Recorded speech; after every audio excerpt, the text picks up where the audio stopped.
The fruit of the Spirit is kindness and goodness. One of my favorite pictures of this showed up in an unusual place on the front page of the San Francisco Chronicle. It's not where you would expect to see an example of the fruit of the Spirit, but there it was.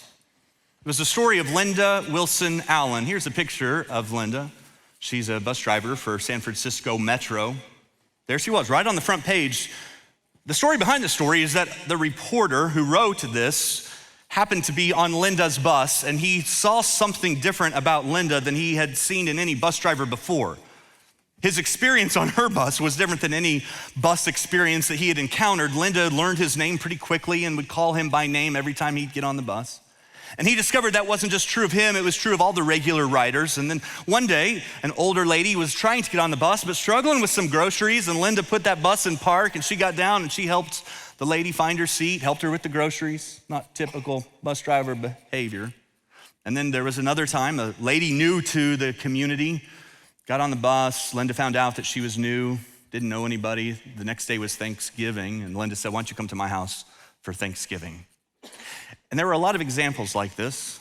As I read the article, what struck me, most of the examples aren't especially noteworthy, but I think that's what made them newsworthy, meaning that Linda was just doing every day what anybody can do every day, but nobody really does.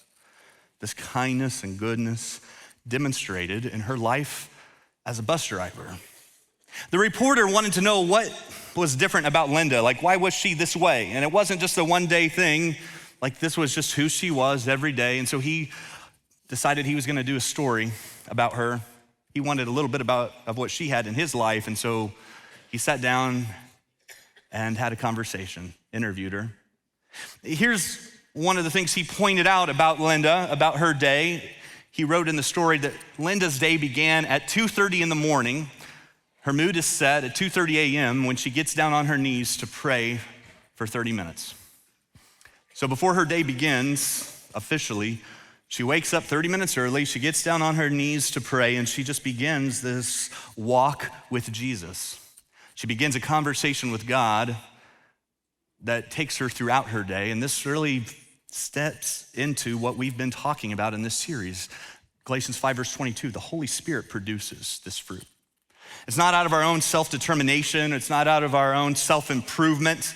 It's not behavior modification that brings these things about in our lives. I mean, yes, that can help, and sure, you can grow in one or two of these things, but when you see all of these things growing in a person's life, it's because the Holy Spirit is at work in them and through them, and Linda's life is just an example of what that looks like on a day in and day out basis. She begins her day in step with the Holy Spirit. Here's what she says about that prayer time. She says, "I asked God in the morning at 2:30 a.m. to show me my day. God, show me my day. Put some things in front of me, put the right people in front of me." And she says, "That's where my kindness comes from. When I am out there doing my job ministering," she calls it ministering. She doesn't say when I'm out there doing my job driving. She says when I'm out there doing my job ministering, I start to see things, and God shows me things. He'll show me the senior who's having a hard time getting up on that bus. He'll show me the one who's in the back who might have a hard time paying all of their fare that day, and God will say, maybe they just pay what they can today, and I say, okay, God. She begins her day on her knees in step with the Spirit. Verse 25 of Galatians 5. Since we live by the Spirit, let's keep in step with the Spirit. It says in Galatians 3, "You foolish Galatians, after starting in step with the Spirit, why are you trying to do this on your own? Why are you trying to make this harder than it's meant to be?" You keep focusing on all of these changes you want to see in your life. Why not put some of that energy to connecting in the Holy Spirit? Why not start your day in the morning with God? Why not take some time to pray? Why not make worship with other believers a priority? Why not see if doing those things actually produces this fruit that you just can't seem to self-manufacture? Keep in step with the Spirit. And so we're in this series called Becoming. The Holy Spirit produces the fruit, as we've studied, love, joy, peace, patience. And this weekend, we're talking about kindness and goodness.